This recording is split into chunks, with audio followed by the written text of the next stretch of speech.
तो आपको एक ट्रेन टू बुसान फिल्म याद होगी जो कि सबको बहुत पसंद आई थी। तो उसके बाद एक और हॉरर फिल्म आई है जो कि ज़ॉम्बी हॉरर मूवी है। इसका नाम है कॉलोनी। ये भी काफी हिट हो रही है और इसने भी काफी अच्छा खासा पैसा कमाया है। यानी कि ए ट्रेन टू बुसान के बाद में ये काफी हिट मूवी रही है। उम्मीद करता हूँ कि आपको जरूर पसंद आएगी। इसके अंदर कॉन्सेप्ट भी काफी नया है, काफी इंटरेस्टिंग है। और दोस्तों, रिसेंटली मैंने एक बहुत ही बढ़िया इंडोनेशियन फिल्म को एक्सप्लेन किया, इनके साथ ने मिस कर दिया है। जाकर देख लीजिए, उसका लिंक आपको नीचे डिस्क्रिप्शन पिन कमेंट में मिल जाएगा। तो चलिए अब बिना किसी देरी के चलते हैं सीधा वीडियो की तरफ। कॉन्फ्रेंस में कंपनी का सीईओ खांग मीडिया और गेस्ट को कंपनी के विजन के बारे में बता रहा होता है। खांग समझाता है कि चेन बायो सिर्फ एक आईटी कंपनी नहीं है बल्कि एक बायोटेक कंपनी है। कंपनी ने इंसानों के लिए खास चिप डेवलप करी है जिसके अंदर एक एडवांस सेमीकंडक्टर लगा हुआ है। इस टेक्नोलॉजी का मकसद लोगों के बीच में इंफॉर्मेशन एक्सचेंज को और भी आसान और एफिशिएंट बना देने का है। लेकिन प्रेजेंटेशन के दौरान अचानक खांग की नजर डॉक्टर सॉ पर पड़ती है जो कि शुरुआत में दिखाया गया था। उसे वहां देखते ही खांग के होश उड़ गए थे और उसके चेहरे पर घबराहट साफ नजर आ रही थी। पहले से ही शुरू हो चुका था और कई लोग ज़ॉम्बी में तब्दील हो चुके थे। सिचुएशन की सीरियसनेस को देखते हुए ऑफिसर्स तुरंत अपनी टीम को पूरी बिल्डिंग को लॉकडाउन करने का ऑर्डर देते हैं ताकि इन्फेक्शन बाहर न फैल पाए। अब इसी बिल्डिंग के एक रेस्टोरेंट में बैठकर हान और वॉन लंच कर रहे होते हैं और उनकी बातचीत से पता लगता है कि हान डिवोर्स हो जाने के बाद अपनी जिंदगी में आगे बढ़ चुका था, जहां पर उसने एक बायोटेक्नोलॉजी प्रोफेसर गोंग से दूसरी शादी करी थी जिनकी एक बेटी भी है और उसे यूएस के कॉलेज में नई जॉब भी मिल गई है। हान वॉन को बताता है कि वो जल्दी ही उसे खांग की कंपनी में एक अच्छी पोजीशन दिलवाने की कोशिश करेगा। और आपको अब ये भी समझ में आया होगा कि आखिरकार हान और वॉन यहाँ पर साथ क्यों थे। तो कहीं ना कहीं हान जो था वो चाहता था कि वॉन भी अच्छी पोजीशन पर चली जाए और उसके बाद में हान जो था वो अपने परिवार के साथ में यूएस शिफ्ट हो जाता। अब बातों ही बात में वॉन जो होती है वो गड़े मुर्दे उखाड़ने लगती है और हान से पूछती है कि आखिरकार उसने उससे डिवोर्स क्यों लिया। इस सवाल पर हान कुछ देर चुप रहता है और फिर उसको सच बताता है। वो कहता है कि उसने कभी भी उसके फैसलों की इज्जत नहीं करी। उसके साथ रहते हुए वो हमेशा दबाव और डर महसूस करता था जो कि वो अपनी नई बीवी गोंग के साथ नहीं करता। अब हान की ये बात सुनकर वॉन काफी उदास हो जाती है। खैर, दोनों के बीच एक अजीब सी खामोशी छा गई थी। लेकिन कुछ देर बाद जब वो रेस्टोरेंट से निकलकर पार्किंग में जाते हैं तो दूसरी तरफ बिल्डिंग के बाहर पुलिस फोर्स अपनी अपनी पोजीशन संभालकर बैरिकेडिंग कर चुकी थी ताकि इस बिल्डिंग से बाहर ज़ॉम्बीज न आ सके। लेकिन बिल्डिंग के अंदर हालात हर मिनट और भी ज्यादा खतरनाक होते जा रहे थे। वायरस काफी तेजी से फैल चुका था और ज़ॉम्बीज कई लोगों को अपने जैसा बना चुके थे। इसी बीच हान और वॉन पार्किंग एरिया की तरफ जा रहे होते हैं। तभी हॉलवे में अचानक कई ज़ॉम्बीज आ गए थे और वहाँ पर वो मौजूद लोगों पर हमला कर देते हैं, जिससे कि वहाँ पर अफरा तफरी का माहौल हो गया था और सभी लोग अपनी जान बचाने के लिए अलग अलग दिशाओं में भागने लगते हैं। और इसी भागदौड़ के दौरान एक हैंडीकैप्ड लड़की ही जो होती है वो जमीन पर गिर पड़ती है। उसे मुसीबत में देखकर हान और वॉन उसकी हेल्प करने के लिए वापस लौटते हैं। लेकिन तभी एक ज़ॉम्बी अचानक से वॉन पर हमला करने लगता है। लेकिन तभी वहाँ का एक सिक्योरिटी गार्ड सॉक जो होता है वो वहाँ पर सही समय पर पहुँच जाता है। वो ज़ॉम्बी को जोर से पास लगी हुई एक बड़ी एलईडी स्क्रीन की तरफ धक्का देता है। अब स्क्रीन पर चल रही तेज रोशनी और तस्वीरों की वजह से ज़ॉम्बी का ध्यान उसकी तरफ चला गया था और वो स्क्रीन पर ही हमला करने लगता है। अब इससे हान, वॉन और बाकी लोगों को वहाँ से निकलने का मौका मिल गया था। लेकिन आगे बढ़ने पर उनके सामने दूसरी तरफ से भी ज़ॉम्बीज का ग्रुप आ जाता है और अब अपनी जान बचाने के लिए बचे हुए लोग जो होते हैं वो कपड़े की शॉप के अंदर घुस जाते हैं और तुरंत उसका गेट बंद कर देते हैं। अब तक कई ज़ॉम्बीज उनको देख चुके थे, इसलिए उनका पूरा ग्रुप उस शॉप की ग्लास वॉल पर जोर जोर से धक्का मारने लगता है। ऐसा लगता है कि अब किसी भी पल ग्लास टूट जाएगा। तभी अचानक से किसी के हाथ से शॉप की लाइट्स बंद हो जाती है और पूरी दुकान अंधेरे में डूब गई थी। हैरान कर देने वाली बात यह होती है कि अंधेरा होते ही ज़ॉम्बीज का ध्यान उस शॉप पर से हट जाता है और वो वहाँ से दूर चले जाते हैं। और इसी पल में हमको एक बहुत ही जरूरी बात समझ आती है कि इनके लिए अंधेरे में किसी को ढूंढना बहुत मुश्किल था। अब कपड़े की शॉप की लाइट्स बंद होते ही ज़ॉम्बीज का ध्यान पीछे की तरफ मौजूद रेस्टोरेंट के रिफ्लेक्शन पर चला जाता है, जहां पर अभी भी काफी लोग मौजूद थे। इंसानों को देखते ही ज़ॉम्बीज उन पर हमला करने के लिए दौड़ पड़ते हैं, लेकिन रेस्टोरेंट की मजबूत ग्लास वॉल की वजह से वो अंदर नहीं पहुंच पाते। तब सारे ज़ॉम्बीज एक साथ अचानक से घुटनों के बल बैठ जाते हैं और कुछ पल तक बिल्कुल शांत रहते हैं। इसके बाद में वो एक साथ ग्लास पर हमला करना शुरू कर देते हैं जैसे किसी ने उन्हें कमांड दी हो। और ये चीज काफी नई थी ज़ॉम्बीज वाली कैटेगरी के अंदर और इसलिए ये मूवी काफी फेमस भी हो रही है। खैर अब रेस्टोरेंट में फंसे लोगों की जान बचाने के लिए वॉन अपने मोबाइल से मैसेज दिखाकर उन्हें तुरंत ही लाइट्स बंद करने के लिए कहती है। मैसेज देखते ही वहाँ मौजूद एक लड़की रेस्टोरेंट की सारी लाइट्स बंद कर देती है। अब अंधेरा होते ही ज़ॉम्बीज का ध्यान वहाँ से भी हट गया था। वो इधर उधर भटकने लगते हैं, लेकिन तभी रेस्टोरेंट के शीशे पर लगा हुआ एक एलईडी टीवी जो होता है वो अचानक से ऑन हो जाता है। अब स्क्रीन पर एक आदमी की इमेज होती है और साथ ही साथ म्यूजिक चल रहा था, जिससे कि ज़ॉम्बीज का ध्यान फिर से उस तरफ चला जाता है। अब वो टीवी पर हमला करने लग जाते हैं, जिस वजह से रेस्टोरेंट का ग्लास टूटने ही वाला था। ये देखकर वॉन और बाकी के लोग उन लोगों को बचाने के लिए एक नया प्लान बनाते हैं। वो एक व्हील चेयर पर इंसानी पोस्टर लगाकर उसे हॉलवे की तरफ भेज देते हैं, ताकि ज़ॉम्बीज का ध्यान असली इंसानों से हट जाए। और उनका ये प्लान काम भी कर जाता है। ज़ॉम्बीज उस व्हील चेयर के पीछे चले जाते हैं और इसी मौके का फायदा उठाकर रेस्टोरेंट में फंसे लोग कपड़े की शॉप में आने लगते हैं। लेकिन एक लड़की अपने डर की वजह से पीछे रह गई थी। उसे बचाने के लिए हान खुद वहाँ पर चला जाता है और उसे लेकर लौटने की कोशिश करने लगता है। इसी दौरान एक ज़ॉम्बी उन दोनों पर हमला कर देता है। अब ज़ॉम्बी का ध्यान भटकाने के लिए हान उसे अपने पीछे लगाकर पास की ही एक शॉप में जाकर छुप जाता है, जबकि ज़ॉम्बी शॉप में पड़े हुए इंसानी पोस्टर पर एक एक करके हमला कर रहा था। दूसरी ओर हॉलवे में मौजूद बाकी ज़ॉम्बीज व्हील चेयर पर लगे पोस्टर्स को पकड़कर काटने लगते हैं।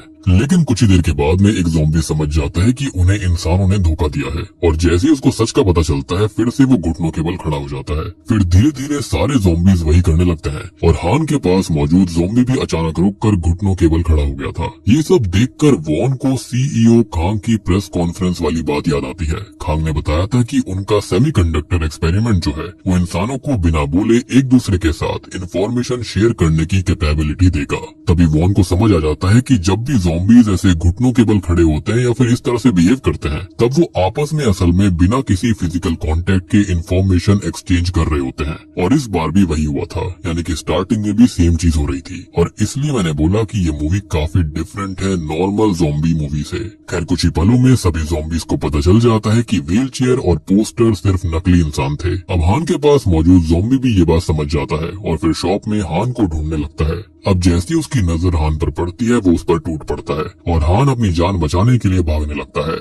अब दूसरी तरफ हम देखते हैं कि वॉन के मन में आज भी हान के लिए प्यार था, इसलिए वो गेट को खुला रखती है ताकि वो सेफली अंदर आ जाए। अब हान पूरी ताकत से गेट की तरफ दौड़ता है, लेकिन वहाँ पहुँचने से पहले ही ज़ॉम्बीज का ग्रुप उसको घेर लेता है। कुछ ही पलों में वो हान को काट देते हैं और देखते ही देखते वो भी एक ज़ॉम्बी में परिवर्तित हो गया था। अब अपने एक्स हस्बैंड हान की इतनी दर्दनाक मौत को देखकर वॉन पूरी तरह टूट गई थी और अब वो एक शॉक के स्टेट में चली जाती है और एक कोने में जाकर बैठ जाती है और कुछ समय तक कुछ भी नहीं बोल पाती। खैर इसी बीच कपड़े की शॉप के अंदर मौजूद लोग अपनी सेफ्टी के लिए मिरर्स वॉल पर कपड़े टांग देते हैं ताकि ज़ॉम्बीज उनका रिफ्लेक्शन ना देख पाए। दूसरी ओर इस बायो टेरर अटैक की खबर पूरे सोल शहर में आग की तरह फैल गई थी। पुलिस और इमरजेंसी फोर्सेस पूरी बिल्डिंग को चारों तरफ से घेर लेती है। अब बिल्डिंग के मेन गेट पर भी हालात काफी खतरनाक थे, क्योंकि बहुत सारे ज़ॉम्बीज बाहर निकलने की कोशिश कर रहे थे और उनको सिर्फ गेट पर लगे हुए रिफ्लेक्टिव ग्लास और सिक्योरिटी बैरियर से रोक कर रख रहे थे। अब इस अटैक की खबर हान के परिवार तक भी पहुंच चुकी थी। अब हान की बीवी ग्वांग और उसकी बेटी लगातार उससे संपर्क करने की कोशिश कर रहे थे, लेकिन हान का फोन अब वॉन के पास था, यानी कि हान की एक्स वाइफ के पास में। कई बार कॉल करने के बाद आखिरकार वॉन जो होती है हिम्मत करके वीडियो कॉल रिसीव करती है। कॉल उठाते ही स्क्रीन पर हान की छोटी बेटी नजर आती है, जो कि अपने पिता से बात करना चाहती थी। कुछ ही पल के बाद में ग्वांग फोन ले लेती है और घबराहट भरी आवाज में वॉन से पूछती है कि हान कहाँ पर है। ये सवाल सुनते ही वॉन कुछ पल के लिए चुप हो गई थी, फिर भारी दिल के साथ वो सच बता देती है कि हान दूसरे लोगों की जान बचाते वक्त ज़ॉम्बीज का शिकार हो गया और अब वो जिंदा नहीं रहा। ये खबर सुनते ही ग्वांग के पैरों तले जमीन खिसक जाती है। उनका यूएस जाने का प्लान फेल हो गया था। वो बुरी तरह टूट कर रोने लगती है, जबकि उसकी बेटी कुछ भी समझ नहीं पाती और परेशान हो जाती है। अब वॉन के लिए भी ये पल बहुत मुश्किल था और कुछ देर बाद ये इमोशनल कॉल यहीं पर खत्म हो जाता है। अब उस कपड़े की शॉप के अंदर वॉन के अलावा ही उसका भाई सॉक और एक पुलिस ऑफिसर और कुछ दूसरे सर्वाइवर्स ही मौजूद होते हैं। यानी कि सॉक जो था जिसने स्टार्टिंग में उस ज़ॉम्बी को धक्का दिया था वो कोई और नहीं बल्कि ही का भाई है। एनीवेज अब ही चल नहीं सकती थी, इसलिए सॉक ने उसके लिए एक टेम्परेरी बैक सपोर्ट स्टैंड तैयार किया था ताकि जरूरत पड़ने पर वो उसे अपनी पीठ पर बैठाकर सुरक्षित जगह पर ले जा पाए। अब इसी बीच पुलिस ऑफिसर बिल्डिंग के बाहर मौजूद अपनी टीम से संपर्क करने की कोशिश करता है। बातचीत के दौरान उसको पता चलता है कि पूरी बिल्डिंग को ऑफिशियली क्वारंटाइन कर दिया गया है। अब अथॉरिटीज ने ये फैसला लिया था कि जब तक वायरस का पूरी तरह से एनालिसिस नहीं हो जाता तब तक किसी को भी बिल्डिंग के अंदर से रेस्क्यू नहीं करा जाएगा और कोई बाहर भी नहीं आएगा। ये खबर सुनकर वहाँ मौजूद सभी लोगों के चेहरों पर चिंता साफ नजर आ रही थी। उन्हें एहसास हो जाता है कि अब उन्हें कुछ समय तक अपनी जान खुद ही बचानी होगी। तब पुलिस ऑफिसर सबके सामने एक जरूरी आइडिया रखता है। वो बताता है कि इस वायरस को बनाने वाला है डॉक्टर सॉ, जो कि उनकी बचने की सबसे बड़ी उम्मीद हो सकता है। ऑफिसर के मुताबिक डॉक्टर सॉ ने वायरस का एंटीडोट अपनी ही बॉडी में इंजेक्ट कर रखा है और अगर ये लोग डॉक्टर सॉ को ढूंढ लेते हैं तो अथॉरिटीज के पास वायरस का इलाज तैयार करने का मौका होगा और शायद फिर उन सबकी जान बच जाएगी। लेकिन सबसे बड़ी दिक्कत यही थी कि किसी को भी बिल्डिंग में डॉक्टर सॉ की एग्जैक्ट लोकेशन नहीं पता थी। तभी वॉन को एक बात याद आती है। वो सबको बताती है कि कॉन्फ्रेंस खत्म होने के बाद में डॉक्टर सॉ सीईओ खांग से मिलने के लिए वीआईपी रूम में गया था और इसलिए पूरी की पूरी पॉसिबिलिटी है कि वो अभी भी कॉन्फ्रेंस हॉल के वीआईपी एरिया के आसपास हो सकता है। और ये सुनते ही पूरा का पूरा ग्रुप फैसला करता है कि उनको हर हाल में वीआईपी रूम तक पहुंचकर डॉक्टर सॉ को ढूंढना होगा, क्योंकि उनकी जिंदगी की आखिरी उम्मीद अब उससे जुड़ी हुई थी। लेकिन अब सबसे बड़ी दिक्कत यही थी कि इतने सारे ज़ॉम्बीज़ के बीच से गुजरते हुए ये लोग तीसरे फ्लोर पर मौजूद वीआईपी रूम तक कैसे पहुंचेंगे। सबसे बड़ी बात कि हर एक फ्लोर पर ज़ॉम्बीज़ फैल गए थे और उनसे बचकर निकलना लगभग नामुमकिन था। तभी वॉन जो होती है वो अपनी ऑब्जर्वेशन को सबके सामने रखती है। वो बताती है कि ये ज़ॉम्बीज़ लगातार एक दूसरे के साथ में इंफॉर्मेशन शेयर करके इवॉल्व हो रहे हैं। शुरुआत में वो सिर्फ हाथों और पैरों के बल चल रहे थे, लेकिन धीरे धीरे उन्होंने सीधा चलना सीख लिया। इतना ही नहीं, वक्त के साथ उनकी इंसानों को पहचानने की एबिलिटी भी बेहतर हो गई है। वॉन के मुताबिक ये सब उनके बीच हो रही इंफॉर्मेशन एक्सचेंज की वजह से हो रहा था, जो कि इसी बायोटेक कंपनी का ही कोई प्रोडक्ट है। हर एक ज़ॉम्बी जो कुछ सीखता था वो जानकारी बाकी ज़ॉम्बीज़ तक भी पहुंच जाती थी और इसी वजह से उनका पूरा झुंड लगातार और भी ज्यादा इंटेलिजेंट बनता जा रहा था। और यहीं से वॉन के दिमाग में एक प्लान आता है। वो कहती है कि अगर ज़ॉम्बीज़ इंफॉर्मेशन शेयर करके सीखते हैं तो उनको गलत इंफॉर्मेशन देकर कंफ्यूज भी किया जा सकता है। उसका मानना था कि अगर किसी ज़ॉम्बी को इंसानों की पहचान के बारे में झूठी जानकारी दी जाए तो वो असली इंसानों को आइडेंटिफाई करने की अपनी एबिलिटी को खो सकते हैं और इसके लिए ग्रुप के किसी भी एक मेंबर को बाहर जाकर ज़ॉम्बीज़ के सामने एक अलग तरह के इंसानी सेंट और मूवमेंट पैटर्न को दिखाना पड़ेगा ताकि ज़ॉम्बीज़ उसे ही इंसानों की असली पहचान समझ लें। अगर ये प्लान काम कर गया तो ज़ॉम्बीज़ गलत इंफॉर्मेशन आपस में शेयर कर देंगे और उनका पूरा नेटवर्क कंफ्यूज हो जाएगा। तब शायद ये लोग उनकी नजरों से बचकर बिल्डिंग के आगे बढ़ते हुए वीआईपी रूम तक पहुंच जाएंगे। अब वॉन के प्लान को अंजाम देने के लिए ग्रुप के किसी भी एक मेंबर को बाहर जाकर ज़ॉम्बीज़ को गलत जानकारी देनी थी। अब ऐसे में ग्रुप के साथ मौजूद पुलिस ऑफिसर खुद को वॉलंटियर कर देता है। वो सबकी हेल्प करने के लिए और रिस्क को उठाने के लिए तैयार था। मिशन शुरू होने से पहले सभी लोग अपने हाथों, पैरों और पूरी बॉडी पर मोटे कपड़े लपेट लेते हैं ताकि अगर कोई भी ज़ॉम्बी उन पर हमला करे तो इन्फेक्शन का खतरा कम हो सके। इसके बाद में वॉन पुलिस ऑफिसर के कपड़ों पर एक खास परफ्यूम छिड़क देती है। उसका प्लान था कि ज़ॉम्बीज़ इसी परफ्यूम की स्मेल को इंसानों की पहचान समझ लें और बाद में इसी गलत जानकारी को आपस में शेयर कर दें। तैयार होने के बाद में ऑफिसर शॉप से बाहर निकलता है और बहुत ही सावधानी से ज़ॉम्बीज़ से बचते हुए आगे बढ़ने लगता है। रास्ते में कुछ ज़ॉम्बीज़ उसके करीब आते हैं और उस परफ्यूम की स्मेल को महसूस कर लेते हैं। अब जैसा कि वॉन ने अंदाजा लगाया था, एक ज़ॉम्बी इस इंफॉर्मेशन को बाकी ज़ॉम्बीज़ तक पहुंचाने लगता है। इसी दौरान ऑफिसर सक्सेसफुली एक परफ्यूम शॉप तक पहुंच गया था। वहां जाकर वो इसी फ्रेग्रेंस की जितनी भी परफ्यूम बॉटल्स होती हैं उनको अपने बैग में भर लेता है। इसके बाद में वो ज़ॉम्बीज़ से बचते हुए दोबारा कपड़ों की शॉप तक लौट आया था, जहाँ पर बाकी सर्वाइवर्स उसका इंतजार कर रहे थे और ऑफिसर को सुरक्षित वापस आता देखकर सभी लोग राहत की सांस लेते हैं कि एटलीस्ट इन ज़ॉम्बीज़ को बेवकूफ बनाया जा सकता है। अब पुलिस ऑफिसर के वापस आने के बाद में वॉन प्लान के अगले फेज का काम शुरू करती है। वो परफ्यूम शॉप से लाई गई फ्रेग्रेंस को कपड़ों की शॉप के बैक रूम में रखे हुए एक मैनिक्विन पर छिड़क देती है और उसका प्लान काफी सोचा समझा भी था। जैसे ही शॉप का गेट खोला जाएगा, परफ्यूम की तेज स्मेल बाहर तक पहुंच जाएगी। ज़ॉम्बीज़ उसी सेंट को इंसानों की पहचान समझकर उसी की तरफ आकर्षित होंगे और सीधा शॉप के अंदर घुसने लगेंगे हमला करने के लिए। इसी दौरान इन लोगों को बाहर निकलने का और आगे बढ़ने का मौका मिल जाएगा। लेकिन इस प्लान में एक और बड़ी दिक्कत थी कि अगर सर्वाइवर्स के शरीर से आने वाली इंसानी गंध ज़ॉम्बीज़ को महसूस हो गई तो पूरा प्लान फेल हो सकता है। इसी वजह से वॉन सबको अपनी बॉडी से इंसानी बदबू को कम करने के लिए कहती है, यानी कि इंसानी ओडर को। और इसलिए ये लोग शॉप में मौजूद एंटी फ्रीजिंग लिक्विड का इस्तेमाल करते हैं और उसे अपने कपड़ों पर और शरीर पर लगा लेते हैं। उनका मानना था कि इस केमिकल की स्मेल स्मेल उनकी नेचुरल सेंट को छुपा देगी और ज़ॉम्बीज का ध्यान सिर्फ मैनिक्विन पर लगे हुए परफ्यूम की तरफ जाएगा। अब जैसे ये लोग शॉप का गेट खोलते हैं तो परफ्यूम की तेज सेंट जो होती है वो तुरंत बाहर चली जाती है और उसी सेंट को स्मेल करते ही आसपास मौजूद सारे ज़ॉम्बीज उसकी तरफ खींचे चले जाते हैं और सीधा ही शॉप के अंदर घुसने लगते हैं। ज़ॉम्बीज का ध्यान परफ्यूम लगे हुए मैनिक्विन पर चला गया था, जिससे कि वॉन और बाकी सर्वाइवर्स चुपचाप शॉप से बाहर निकल जाते हैं और वो वीआईपी रूम की तरफ बढ़ने लगते हैं। लेकिन कुछ ही दूर जाने के बाद में उनका सामना ज़ॉम्बीज के एक और बड़े झुंड से हो जाता है। सभी लोग तुरंत रुक जाते हैं और समझ नहीं पाते कि अब आगे कैसे बढ़ा जाए।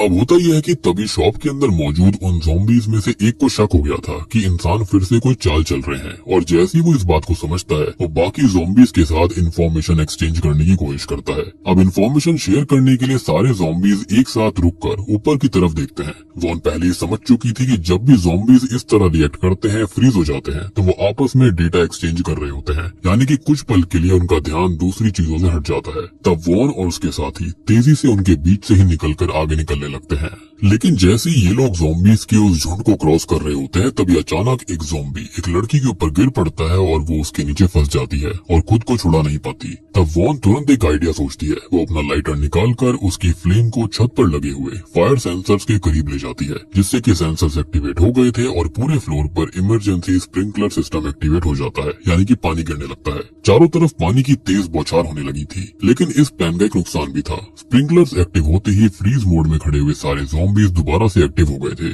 अब उनका ध्यान पूरी तरह सर्वाइवर्स की तरफ चला गया था और वो उन पर हमला करने के लिए दौड़ पड़ते हैं। अब वॉन और बाकी लोग एक दूसरे की हेल्प करते हुए ज़ॉम्बीज से बचते बचाते लिफ्ट तक आ गए थे। अब सभी लोग जल्दी जल्दी लिफ्ट के अंदर घुस जाते हैं और ज़ॉम्बीज के उन तक आने से पहले ही लिफ्ट का दरवाजा बंद हो जाता है और उसी वक्त वॉन तुरंत ही थर्ड फ्लोर का बटन दबा देती है और फिर लिफ्ट के दरवाजे बंद हो गए थे और तभी ये लोग कुछ पल के लिए राहत की सांस लेते हैं। खैर इसके बाद फिल्म हमें बिल्डिंग के बाहर के सिचुएशन को दिखाती है। पूरे सोल शहर के अंदर इस बायो टेरर हमले ने अफरा तफरी मचा दी थी, जहाँ पर रिसर्चर्स डॉक्टर सॉ की हिस्ट्री और उसकी पुरानी रिसर्च को खंगालना शुरू करते हैं ताकि ये लोग समझ पाए कि ये वायरस आखिरकार काम कैसे करता है और उसको रोकने का कोई तरीका है भी या फिर नहीं। खैर दूसरी ओर सोल के लगभग हर एक न्यूज चैनल पर इसी हमले का डिस्कशन हो रहा था। कोई इसको एक साइंटिफिक डिजास्टर बता रहा होता है तो कोई इसे देश के इतिहास का सबसे बड़ा बायो टेरर इंसिडेंट कह रहा था। यहीं पर हम प्रोफेसर गोंग को भी देखते हैं जो कि डॉक्टर सॉ की रिसर्च लेबोरेटरी की तरफ जा रही होती है ताकि वो अपने हस्बैंड हान को बचा सके या फिर उसकी मौत का बदला ले सके। अब लैब के आसपास साइंटिस्ट ने सिक्योरिटी के लिए बैरिकेडिंग रखी हुई थी। अब कुछ ही देर में दूसरे प्रोफेसर्स और एक्सपर्ट्स भी वहाँ पर पहुँच गए थे ताकि ये सब मिलकर डॉक्टर सॉ की रिसर्च और उसके एक्सपेरिमेंट्स की जांच कर सके। उनकी सिक्योरिटी और मदद के लिए आर्मी भी पूरी तरह से तैयार खड़ी थी। वहीं बिल्डिंग के अंदर वॉन और बाकी सर्वाइवर्स आखिरकार तीसरे फ्लोर पर मौजूद वीआईपी रूम तक पहुंच जाते हैं। वहां पर उनको डॉक्टर सॉ भी मिल जाता है और उसको देखते ही ऑफिसर तुरंत ही उसको हथकड़ी पहना देता है ताकि वो कोई और खतरनाक हरकत ना करे। लेकिन हैरान कर देने वाली बात यह थी कि डॉक्टर सॉ वॉन की तारीफ करता है। वो बताता है कि वाटर स्प्रिंकलर एक्टिवेट करके वॉन ने कुछ समय के लिए ज़ॉम्बीज के बीच होने वाले कम्युनिकेशन को डिसरप्ट कर दिया था और सबसे बड़ी बात ये कि आखिरकार उसको ये कैसे पता था। लेकिन तभी डॉक्टर सॉ एक और चौंका देने वाली बात बताता है। उसके मुताबिक जैसे जैसे पानी सूख जाएगा ज़ॉम्बीज के बीच का कनेक्शन और भी ज्यादा स्ट्रॉन्ग होगा क्योंकि कम्युनिकेशन प्रोसेस में वाटर वेपर एक मीडियम की तरह काम करता है और उसकी वजह से उनका इंफॉर्मेशन नेटवर्क और भी ज्यादा एक्सपेंड हो सकता है। और ये सुनकर सभी लोग और भी ज्यादा परेशान हो गए थे, यानी कि डॉक्टर सॉ एक साइको बन गया था। तब पुलिस ऑफिसर उनको समझाता है कि अगर उनको जिंदा बचना है तो जितनी जल्दी हो सके बिल्डिंग की टेरेस तक पहुंचना होगा। उसका ये मानना था कि आर्मी रेस्क्यू टीम सिर्फ वहीं से उनको सेफली इवैक्यूएट कर सकती है। अब सिचुएशन की गंभीरता को समझते हुए ये लोग तुरंत ही टेरेस की तरफ बढ़ने का फैसला करते हैं, जिसके बाद वो डॉक्टर सॉ को अपने साथ लेकर वीआईपी रूम से बाहर निकालते हैं और बिल्डिंग की कार्गो लिफ्ट की तरफ बढ़ते हैं क्योंकि वही एक रास्ता था जो कि सीधा टेरेस तक जाया करता। लेकिन जब ये सभी लोग कार्गो लिफ्ट में टेरेस की तरफ जाने की तैयारी कर रहे थे तभी डॉक्टर सॉ इनको डिस्ट्रैक्ट करके लिफ्ट का डेस्टिनेशन चेंज कर 9वें फ्लोर पर सेट कर देता है, जिससे कि लिफ्ट टेरेस की जगह एक दूसरे फ्लोर की तरफ बढ़ने लगती है। अब कुछ ही देर के बाद में लिफ्ट एक फ्लोर पर रुकती है और जैसे ही उसके दरवाजे खुलते हैं बाहर मौजूद ज़ॉम्बीज तुरंत ही ग्रुप पर हमला कर देते हैं। अचानक हुए इस हमले से सभी लोग घबरा गए थे और वो सभी लोग एक दूसरे की हेल्प करते हुए ज़ॉम्बीज से बचने की लगातार कोशिश कर रहे होते हैं और किसी तरह लिफ्ट का गेट दोबारा बंद करते हैं। लेकिन इन सब में कुछ लोग ज़ॉम्बीज का शिकार हो गए थे और इनका ग्रुप काफी छोटा सा हो जाता है। अब इसी अफरा तफरी का फायदा उठाकर डॉक्टर सॉ लिफ्ट से बाहर निकल जाता है। सबसे हैरान कर देने वाली बात ये थी कि उसके आसपास मौजूद कोई भी ज़ॉम्बी उस पर हमला नहीं कर रहा था। ऐसा लग रहा था कि जैसे वो उनके लिए इनविजिबल हो। और यहीं से हमको ये आइडिया लगता है कि शायद ये सब डॉक्टर सॉ की खुद पर टेस्ट करी गई वैक्सीन या फिर एंटीडोट का असर था। इसी वजह से ज़ॉम्बीज उसे अपना टारगेट नहीं समझ रहे थे। उनको लग रहा था कि वो उनमें से एक है। अब डॉक्टर सॉ के भाग जाने के बाद बचे हुए सर्वाइवर्स फिर से टेरेस वाले फ्लोर का बटन दबाते हैं, लेकिन जब वो वहाँ पर पहुँचते हैं तो फ्लोर पर कुछ ज़ॉम्बीज मौजूद थे जो कि ही और सॉ की चाल ढाल और हरकतों की नकल करते हुए उनकी तरफ बढ़ रहे होते हैं। उनको देखकर ऐसा लग रहा था कि जैसे ज़ॉम्बीज सिर्फ इंसानों को पहचानना ही नहीं बल्कि उनके बिहेवियर को कॉपी करना भी सीख गए थे। अब सवाल ये था कि ज़ॉम्बीज इतनी तेजी से इवॉल्व कैसे हो रहे थे। इसका जवाब डॉक्टर सॉ की रिसर्च में छुपा हुआ था। उसके एक्सपेरिमेंट ने ज़ॉम्बीज की लर्निंग एबिलिटी, पैटर्न रिकॉग्निशन और इंफॉर्मेशन शेयरिंग कैपेसिटी को कई गुना बढ़ा दिया था। इसी वजह से अगर एक ज़ॉम्बी कोई नई चीज देखता या फिर सीखता था तो वो जानकारी तुरंत ही पूरे नेटवर्क में फैल जाया करती, जिसका नतीजा ये होता था कि पूरा ज़ॉम्बी ग्रुप लगातार इवॉल्व हो रहा था और हर गुजरते पल के साथ ज्यादा इंटेलिजेंट होता जा रहा था। अब ये देखकर सर्वाइवर समझ जाते हैं कि टेरेस का रास्ता भी अब सुरक्षित नहीं रहा और अगर उनको बचना है तो कोई दूसरा ही सॉल्यूशन निकालना होगा। काफी सोच विचार करने के बाद ये लोग फैसला करते हैं कि उन्हें बिल्डिंग के कंट्रोल रूम तक पहुंचना होगा जो कि बेसमेंट में होता है और शायद वहीं से बिल्डिंग के सिस्टम्स को कंट्रोल करके ये लोग अपने लिए कोई नया रास्ता या फिर रेस्क्यू का मौका बना सकते थे। दूसरी ओर फिल्म हमें दोबारा डॉक्टर सॉ की रिसर्च लैब में ले जाती है जहाँ पर प्रोफेसर गोंग दूसरे प्रोफेसर्स और आर्मी की स्पेशल टीम के साथ में इन्वेस्टिगेशन के लिए पहुंच चुकी थी। ये वही सीक्रेट लेबोरेटरी होती है जहां पर डॉक्टर सॉ ने कंपनी छोड़ने के बाद अपने खतरनाक वायरस पर रिसर्च करी थी। अब वायरस के खतरे को देखते हुए सभी लोगों ने प्रोटेक्टिव सेफ्टी सूट्स पहने हुए थे। लैब का साइज देखकर ही अंदाजा लगाया जा सकता था कि डॉक्टर सॉ काफी लंबे समय से यहाँ पर रिसर्च कर रहा था।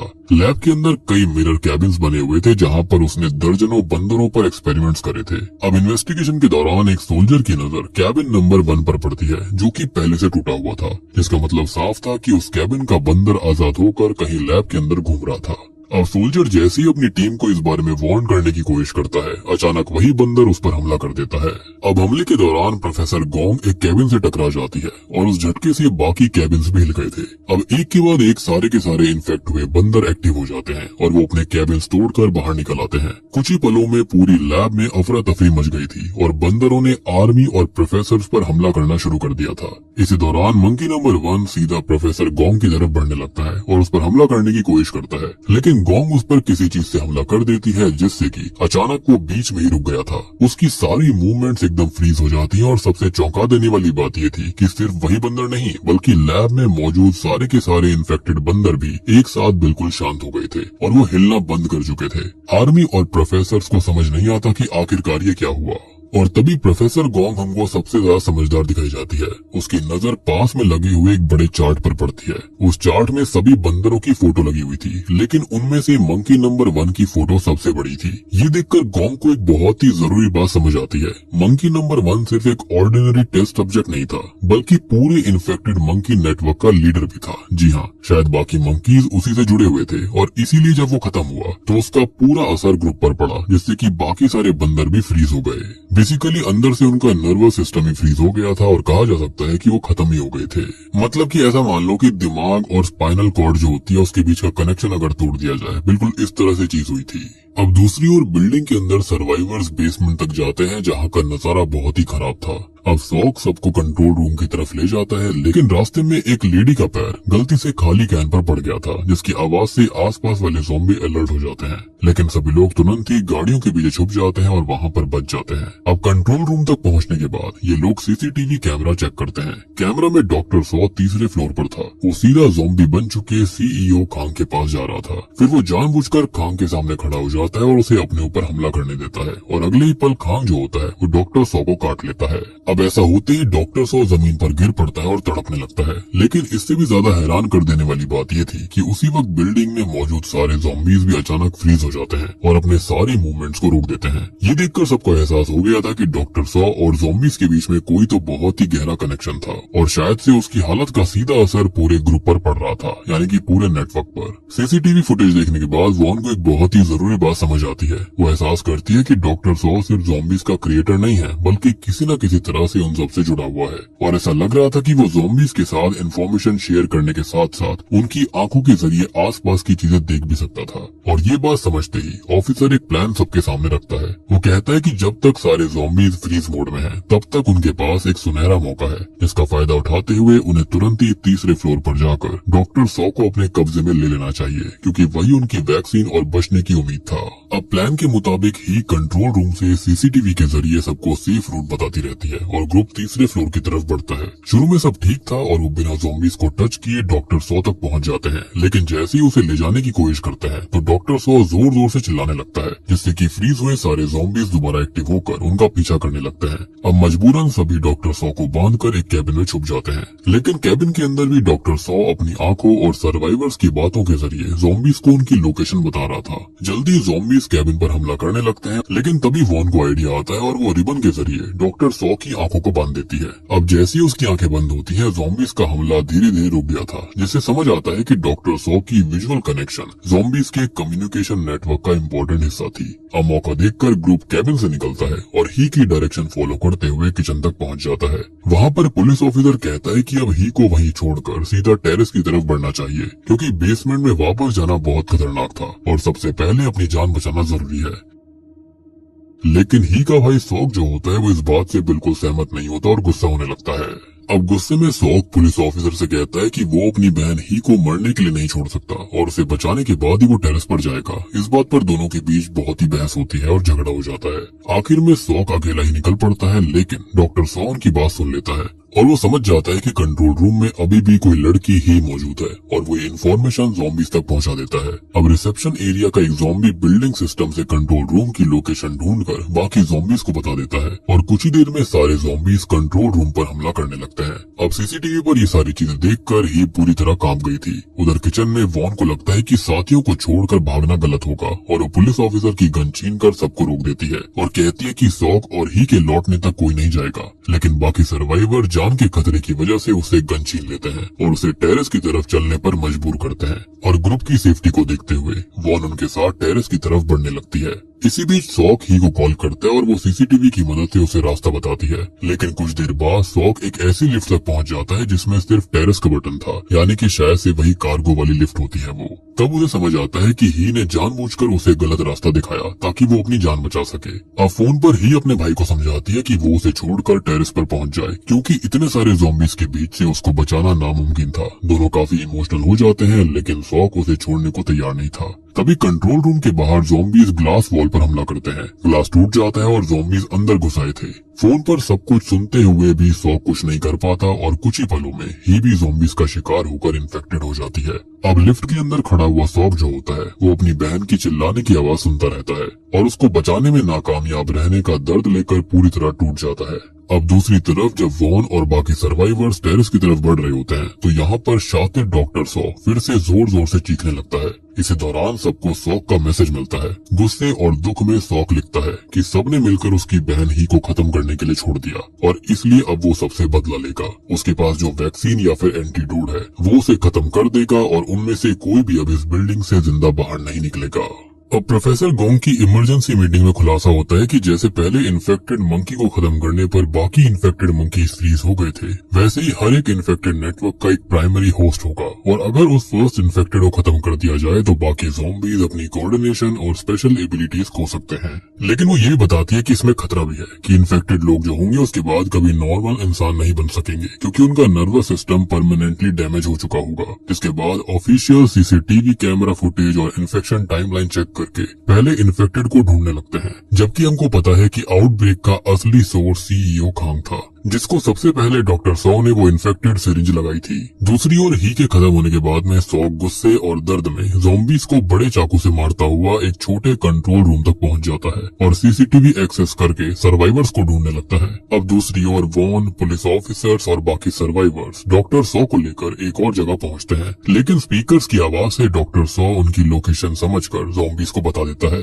अब ज़ॉम्बीज के आने पर पुलिस ऑफिसर फायरिंग शुरू कर देता है। हालांकि कुछ लोग उसे रोकने की कोशिश करते हैं, क्योंकि वो ज़ॉम्बीज को अब भी पेशेंट्स मान रहे थे और शायद से उनको ठीक किया जा सकता था। अब अफरा तफरी में होता यह है कि 3 सर्वाइवर्स एक कैबिन में छुप जाते हैं और इसी दौरान ज़ॉम्बीज पुलिस ऑफिसर पर टूट पड़ते हैं। ऑफिसर लड़ने की पूरी कोशिश करता है, लेकिन वॉन और उसके 2 साथी डॉक्टर सॉ को लेकर वहाँ से निकल गए थे। ऑफिसर भी पीछे आने की कोशिश करता है, लेकिन ज़ॉम्बीज उसको काट लेते हैं। अब तीनों किसी तरह एक सेफ रूम तक पहुँच जाते हैं और डॉक्टर सॉ को टेप से मजबूती से बांध देते हैं। आवाज से ज़ॉम्बीज को अलर्ट न करने के लिए वो मोबाइल चैट्स के जरिए बात कर रहे थे। वॉन अपने साथियों से कहती है कि वो डॉक्टर सॉ पर नजर रखे, जबकि वो पुलिस ऑफिसर के फोन से रेस्क्यू टीम से संपर्क करने की कोशिश करेगी। लेकिन उन्हें पता नहीं होता कि एक इवॉल्व ज़ॉम्बी को जमीन पर पड़ा मोबाइल मिल जाता है और अपनी बढ़ी हुई इंटेलिजेंस की वजह से वो फोन चला लेता है, चैट्स को पढ़ लेता है और तुरंत ही इस इंफॉर्मेशन को डॉक्टर सॉ तक पहुंचा देता है कि सर्वाइवर्स रेस्क्यू टीम से संपर्क करने की कोशिश करने वाले हैं।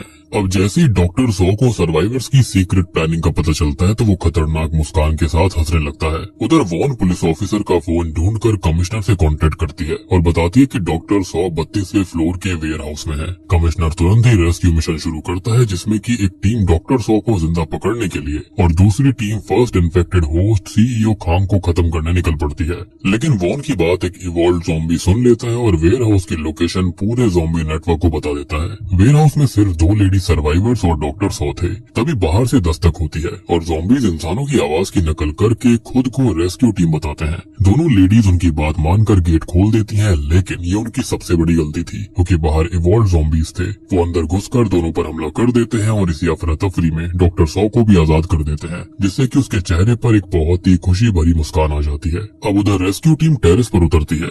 एक ग्रुप सीईओ खांग को ढूंढने निकलता है और कई सारे ज़ॉम्बी से लड़ते हुए आगे बढ़ रहे होते हैं। अब हैवी गन फायरिंग के बावजूद भी कुछ सोल्जर्स इन्फेक्ट हो गए थे, लेकिन बचे हुए सोल्जर्स जो होते हैं वो आखिरकार सीईओ खांग को मार डालते हैं। सबको लगता है कि उसके खत्म होने से ज़ॉम्बी नेटवर्क टूट जाएगा, लेकिन हैरान कर देने वाली बात ये थी कि ज़ॉम्बीज बिल्कुल पहले की तरह एक्टिव रहते हैं। ना उनकी कम्युनिकेशन रुकती है और ना ही उनके हमले। अब बिल्डिंग के बाहर मिनिस्टर्स, प्रोफेसर्स और पुलिस कमिश्नर्स लाइव फीड देख रहे थे। अब खांग के खत्म होने के बाद भी ज़ॉम्बीज को एक्टिव देखकर सब शॉक रह गए थे, लेकिन उसी वक्त बहुत सारे ज़ॉम्बीज रेस्क्यू टीम पर टूट पड़ते हैं। सोल्जर्स पूरी कोशिश करते हैं, लेकिन एक एक करके सब उनका शिकार बन गए थे।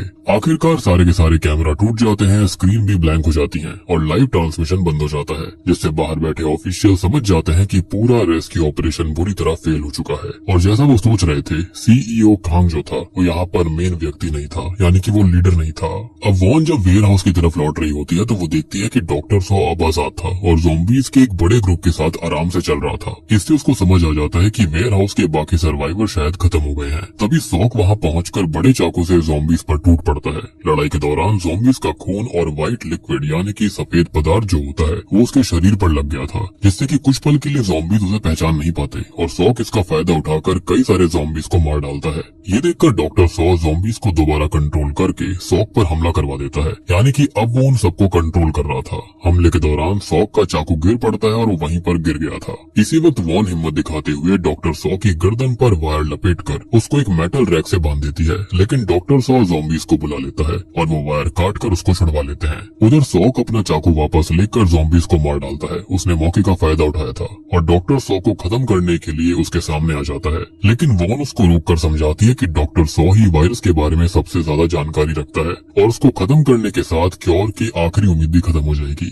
गुस्से में सॉक वॉन का गला दबाने लगता है और इसी अफरा तफरी का फायदा उठाकर डॉक्टर सॉ भाग निकलता है। अब सॉक उसका पीछा करता है, लेकिन रास्ते में उसकी ज़ॉम्बी बन चुकी बहन ही सामने आ गई थी, जो कि अब और भी ज्यादा इवॉल्व हो चुकी होती है। वो पैरों पर चल रही थी, जबकि पहले ऐसे नहीं चल सकती थी। डॉक्टर सॉ दूर खड़ा मुस्कुराता रहता है और अपनी बहन को देखकर इमोशनल हुआ सॉक उसकी तरफ बढ़ता है। उसको लगता है कि शायद उसके अंदर अभी भी उसकी बहन ही होगी, लेकिन अगले ही पल ही उसके हाथ से चाकू छीनकर उसके सीने के आर पार कर देती है और अचानक हुए इस हमले में सॉक की मौत हो जाती है। अब सॉक को खत्म होते देखकर वॉन टूट गई थी, जबकि डॉक्टर सॉ अपने एक्सपेरिमेंट की सफलता पर घमंड करते हुए ये बताता है कि उसके पिता की मौत लोगों के बीच कम्युनिकेशन फेलियर की वजह से हुई थी और इसी वजह से उसने ऐसा सिस्टम बनाने का सपना देखा था जहाँ पर सभी लोग बिना किसी गलतफहमी के सीधा एक दूसरे से जुड़े रहेंगे, जैसे कि ये ज़ॉम्बीज जुड़ रखे थे। लेकिन इसी सपने ने एक ऐसे वायरस को जन्म दिया जो कि लोगों गाँव को ज़ॉम्बीज में तब्दील कर रहा था। डॉक्टर सॉ का मानना था कि अगर इस ट्रेजेडी को रोकना है तो सभी ज़ॉम्बीज के माइंड्स को एक साथ जोड़कर एक ही सोच के साथ चलना होगा, ताकि कोई भी मिसअंडरस्टैंडिंग कभी पैदा ना हो।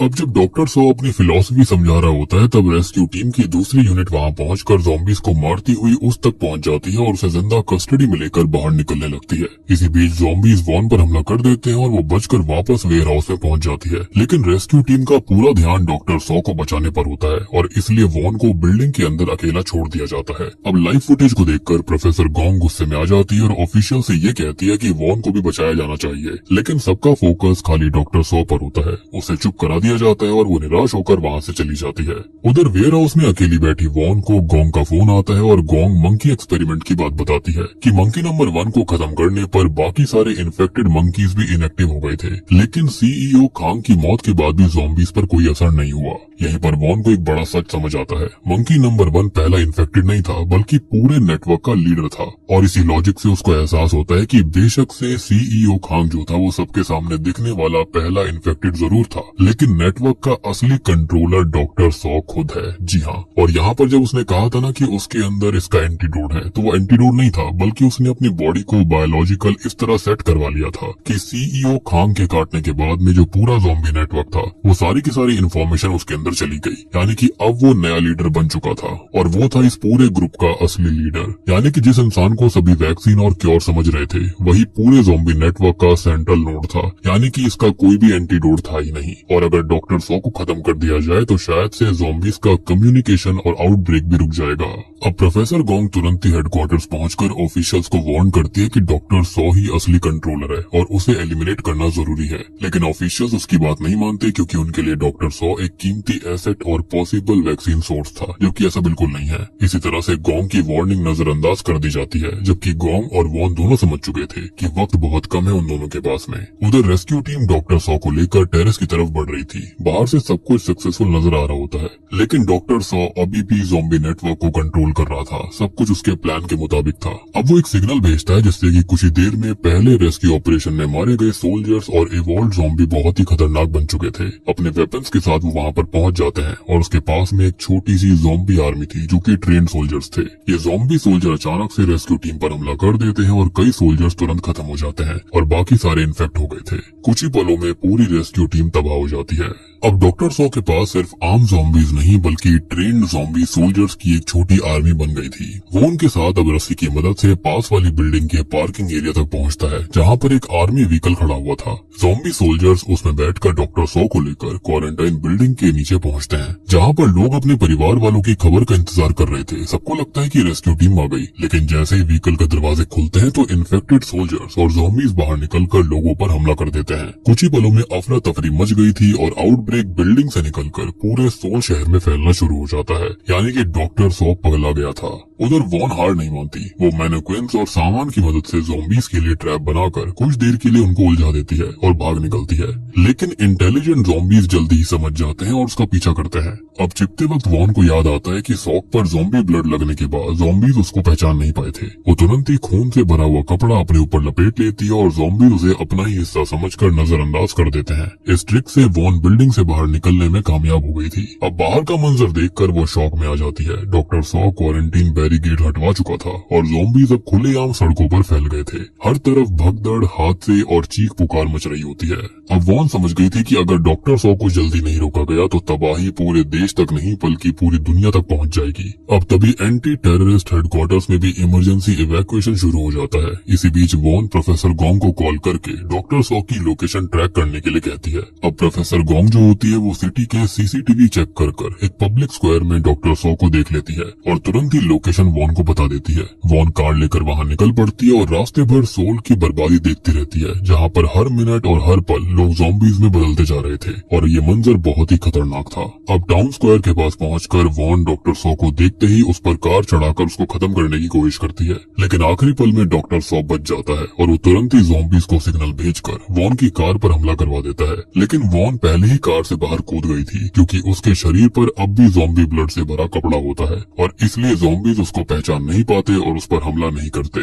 तभी डॉक्टर सॉ तुरंत ही समझ जाता है कि ज़ॉम्बीज वॉन को इग्नोर क्यों कर रहे थे, क्योंकि उसको पता था कि सॉक ने भी ठीक ऐसे ही ट्रिक का इस्तेमाल किया था और ये इन्फॉर्मेशन पहले ही शेयर हो चुकी चुकी थी। वो उनको नया सिग्नल देकर खून से भीगे कपड़े को टारगेट करने का ऑर्डर देता है, लेकिन ज़ॉम्बीज के पहुंचने से पहले ही वॉन वो कपड़ा उतार कर दूर फेंक देती है। किस्मत से कपड़ा एक ज़ॉम्बी पर गिर पड़ता है और वो अजीब तरह से गोल गोल घूमने लगता है। उसके ऊपर एक अजीब सी सेंट आ गई थी, यानी कि ज़ॉम्बीज की खुद की सेंट। अब बाकी सारे ज़ॉम्बीज उसे सिग्नल पॉइंट समझकर उसके आसपास जमा हो जाते हैं और देखते ही देखते एक बड़ा सर्कुलर फॉर्मेशन बना लेते हैं। और ये एंड्स पर भी अप्लाई होता है कई बार, यानी कि एंड्स जो होती हैं वो एक स्पाइरल डेथ ट्रैप में फंस जाती हैं। असल में एंड्स जो होती हैं वो कई बार ऐसा करती हैं, अपने से आगे वाली जो सुगंध होती है उसको सूंघते हुए बार बार एक ही सर्कुलर मोशन में घूमती रहती हैं, और वो तब तक ऐसा करती हैं जब तक कि वो थक कर गिर ना पड़े, यानी कि ये उनके लिए जानलेवा होता है। तो यहाँ पर भी यही कॉन्सेप्ट इस्तेमाल करा गया है।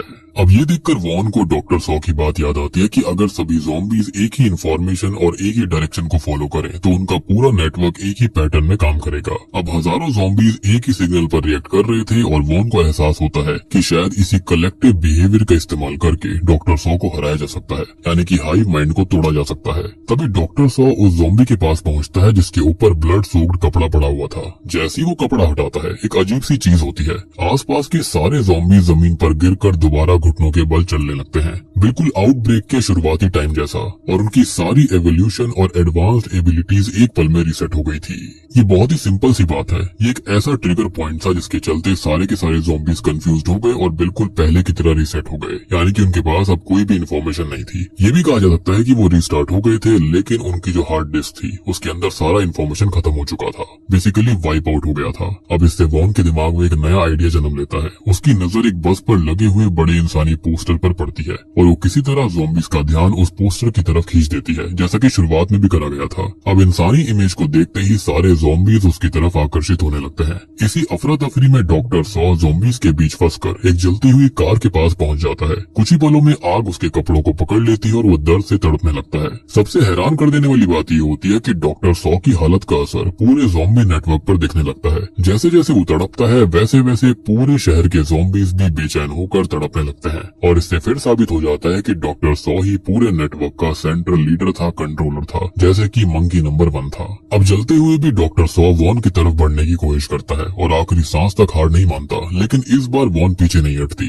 जैसे ही वो उसके करीब आता है वॉन पास पड़ी एक मजबूत चीज से उसके सर पर जोर से वार करती है और डॉक्टर सॉ जमीन पर गिर पड़ता है और कुछ ही पल बाद उसकी मौत हो जाती है। अब डॉक्टर सॉ के खत्म होते ही पूरे सोल शहर के सारे ज़ॉम्बीज एक साथ फ्रीज हो गए थे। उनकी मूवमेंट बिल्कुल रुक जाती है और कोऑर्डिनेशन टूट जाता है और एक ही पल में पूरा ज़ॉम्बी नेटवर्क कोलैप्स कर गया था।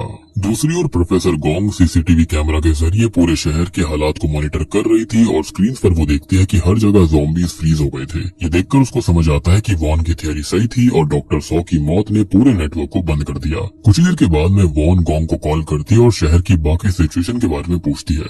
इस बार गोंग के पास पहली बार एक अच्छी खबर थी और वो खुशी से वॉन को बताती है कि पूरी सिटी में ज़ॉम्बीज फ्रीज हो गए हैं। ये सुनते ही वॉन राहत की सांस लेती है कि वो जीत गए। इतनी सारी कुर्बानियों और संघर्ष के बाद आखिरकार लगता है कि ये दर्दनाक ट्रेजेडी खत्म हो गई और इसके साथ ही फिल्म अपने अंत की तरफ बढ़ने लगती है। लेकिन मेकर शायद से इसके पार्ट 2 के लिए आखिर में एक छोटा सा ट्विस्ट भी छोड़ देते हैं। शायद से यहाँ पर डॉक्टर सॉ ने पहले ही समझ लिया था कि उसका अंत करीब है, तो हो सकता है कि शायद उसने किसी दूसरे ज़ॉम्बी में अपनी कॉन्शियसनेस या फिर नेटवर्क का डेटा डाल दिया था। इसके चलते हम देखते हैं कि वहाँ पर एक ज़ॉम्बी होता है जो कि अचानक से दोबारा से हिलने लगता है और ये इंडिकेट करता है कि शायद से खतरा पूरी तरह टला नहीं था और वायरस की कहानी अभी भी किसी न किसी रूप में जिंदा थी। और बूम, इसी के साथ में colony the Korean horror zombie film यहीं पर खत्म हो जाती है। तो दोस्तों ये थी कॉलोनी मूवी की इन डेप्थ एक्सप्लेनेशन। उम्मीद करता हूँ कि आपको सारी की सारी चीजें अच्छे समझ में आ गई होंगी। बस आपको मुझे पता है कि एक चीज पर थोड़ा सा डाउट हो रहा होगा कि आखिरकार जब सीईओ खांग ने डॉक्टर सॉ को काटा था तो वो बिल्कुल भी नॉर्मल ज़ॉम्बीज की तरह बर्ताव क्यों नहीं कर रहा था, बल्कि वो यहाँ पर बाकी सबका लीडर कैसे बन गया। तो देखो, जैसे कि मंकी नंबर 1 था ना, सेम उसी तरह से यहाँ पर डॉक्टर सॉ था। वो पहले से ही इन सबका लीडर था, लेकिन एक कनेक्टिंग नोड उसको चाहिए था जो कि उसको सीईओ खांग के काटने के बाद मिल गया, यानी कि सारी की सारी जानकारी उसके अंदर चली गई थी। एक नोड था जो कि कनेक्ट हो गया था। और बात रही कि उसने नॉर्मल ज़ॉम्बीज की तरह बर्ताव क्यों नहीं करा, तो देखो डॉक्टर सॉ एक नॉर्मल ज़ॉम्बी की तरह इसलिए नहीं बनता क्योंकि वायरस उसके अंदर बाकी लोगों से अलग तरह काम करता है। वो सालों से शेयर्ड कॉन्शियसनेस यानी कि हाइव माइंड सिस्टम पर रिसर्च कर रहा था और उसने वायरस को मॉडिफाई कर दिया था और उसने पक्का इस वायरस को अपनी बॉडी के अंदर थोड़ा थोड़ा इंजेक्ट किया होगा ताकि जब उसको काट भी लिया जाए तो उसको कुछ भी ना हो। बेसिकली वो इन ज़ॉम्बीज की तरह बन गया था, लेकिन वो इतना इवॉल्व हो चुका था कि वो बाकी ज़ॉम्बीज का लीडर बन गया।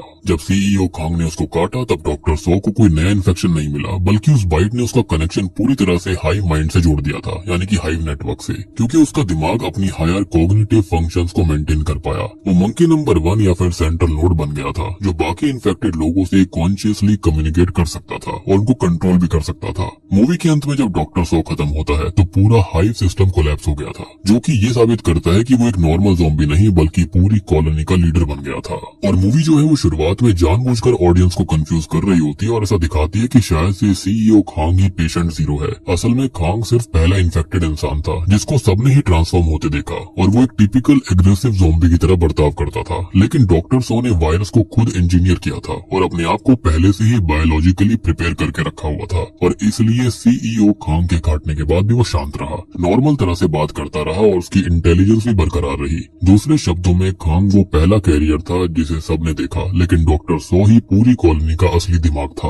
अब देखो, ये जो कॉन्सेप्ट है वो बिल्कुल एग्जैक्टली नया तो नहीं है, इसको हमने पहले भी देख रखा है। आपको द ग्रेट वॉल नाम की एक मूवी याद होगी जो कि शायद से 2015 या 16 में आई थी। तो उसके अंदर एक मदर क्रीचर होती है जो कि वाइब्रेशन कर कर इसी तरह से अपने पूरे के पूरे बच्चों के साथ में सारी इन्फॉर्मेशन को एक्सचेंज करा करती थी। बेसिकली क्वीन थी सबकी। तो ये कॉन्सेप्ट भी कहीं ना कहीं बिल्कुल उसकी तरह लगता है। लेकिन हाँ, ये कहा जा सकता है कि इसका एग्जीक्यूशन जो है वो ज़ॉम्बी लाइन के अंदर काफी नया था, इसलिए ही ये मूवी काफी हिट हो रही है। ए ट्रेन टू बुसान के बाद में ये ज़ॉम्बी हॉरर फिल्म काफी तबाही मचा रही है और इसने काफी अच्छा पैसा भी कमाया है। बाकी उम्मीद करता हूँ कि आपको सारा कॉन्सेप्ट समझ में आ गया होगा, वीडियो अच्छी लगी होगी, एक्सप्लेनेशन समझ में आ गई होगी। समझ में आ गई तो वीडियो को लाइक कर दो, चैनल के ऊपर नए हो तो सब्सक्राइब कर लो ऐसे ही इंटरेस्टिंग कंटेंट के लिए। और फ्रॉम सीजन 4 का आखिरी एपिसोड जल्दी आने वाला है, तो चैनल को सब्सक्राइब कर लो ताकि आप तक नोटिफिकेशन सबसे पहले आ जाएगी। तो मैं आप सबको मिलता हूँ अगली वीडियो के साथ में, तब तक के लिए